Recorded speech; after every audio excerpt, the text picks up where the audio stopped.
One of my favorite Psalms is Psalm 15. It's a real easy Psalm to memorize. It's 5 verses. I want to encourage you to, maybe after the video, sit down, take a look at it, check it out in a different version. I'm going to be reading from the New International Version, Psalm 15. Lord, who may dwell in your sanctuary? Who may live on your holy hill?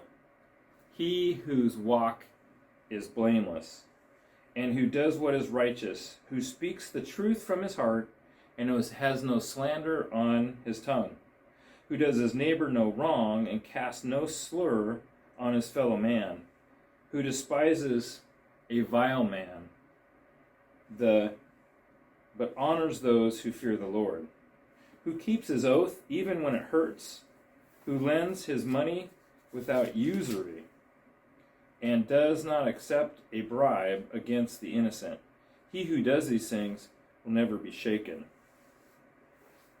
Verse 1 asks this question, Lord, who can come into your presence, or who can come to your temple? And he says, he's going to answer this question in the next few verses. In the first part, he says, only those whose walk is blameless and who does the right thing, those who speak the truth from their heart. That's pretty daunting, isn't it? The ones who are blameless, those are the only ones that can come into his presence. Well, the writer, as we know, is King David. Certainly he was not blameless all the time. So what is he really talking about here? I would argue that it's this pursuit that we have and the walk, as it's mentioned here in the psalm, of following God that leads us to doing the right thing. Resting on his faithfulness can sometimes get us to that point where we hit the mark of being without blame. And to me, that seems to fit.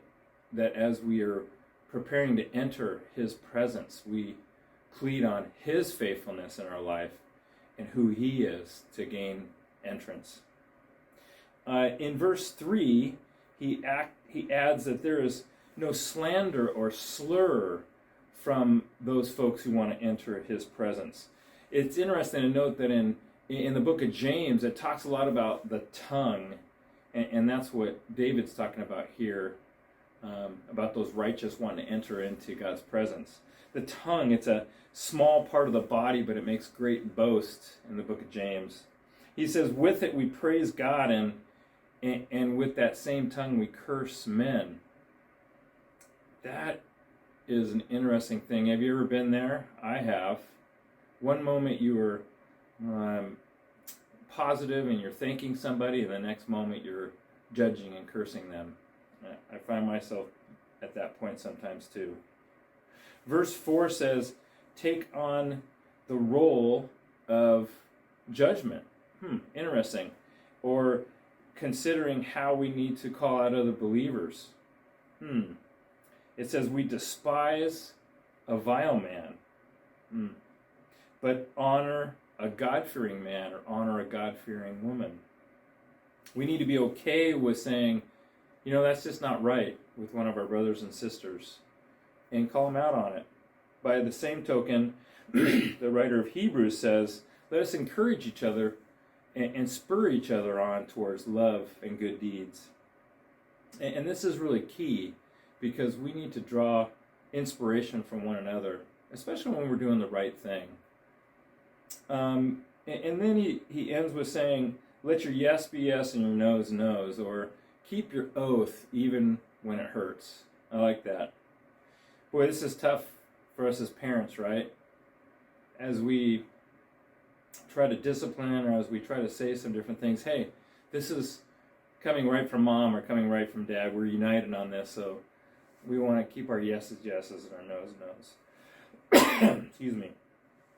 But in terms of our faith, let's keep our commitments and our promises, because it really matters. And then finally, be careful with your finances. When you lend monies to somebody, don't even expect to have interest paid back or paid back at all. I had a mentor once said when he lends money to people, he doesn't, he just counts it as gone. He says after a bad time of asking that person back one time, he said, I'm not going to do that again because it wrecked the relationship.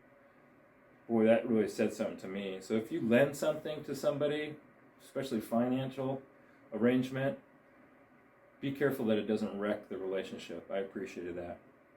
Well, thanks, folks. I appreciate it. Psalm 15, what a good one. Encourage you to read it. Jot down some notes and encourage you today. Thank you.